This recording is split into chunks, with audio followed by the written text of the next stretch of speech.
Ang pininyahang manok ay isang Filipino-style chicken stew na may pinya at all-purpose cream. Mamasa-masa at mabango na may creamy at tangy na lasa, siguradong paborito ito ng pamilya. Kung nagustuhan nyo ang ating videos huwag mahihiyang mag-iwan ng komento sa ating comment section. Maari ko bang malaman kung taga saan lugar kayo para mapadalhan ko kayo ng isang malaking akap? Paki-like and share na lang po para lagi kayong updated sa ating mga videos. Maraming salamat po.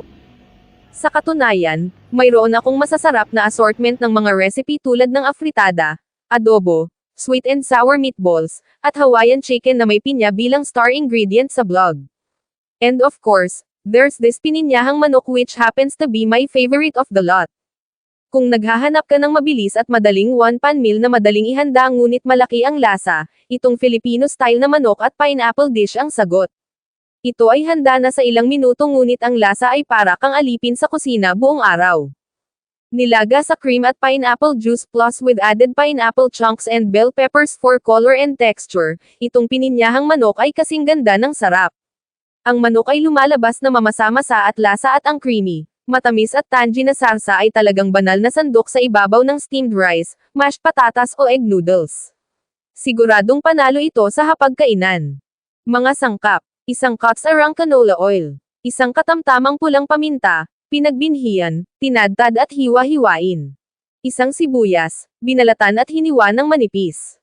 3 cloves ng bawang, binalatan at tinadtad. 3 kilo ng manok, gupitin sa mga bahagi ng paghahatid. Isang tasang pineapple juice. Isang tasang mga tipak ng pinya. Isang tasang table cream. Asin at paminta para lamasa. Mga tagubilin. Sa isang kaldero sa katamtamang init, init ng mantika. Magdagdag ng bell peppers at lutuin, regular na pagpapakilos, para sa mga 30 segundo. Alisin mula sa init at alisan ng tubig sa mga tuwalya ng papel. Magdagdag ng mga sibuyas at bawang sa kawali at lutuin hanggang lumambot.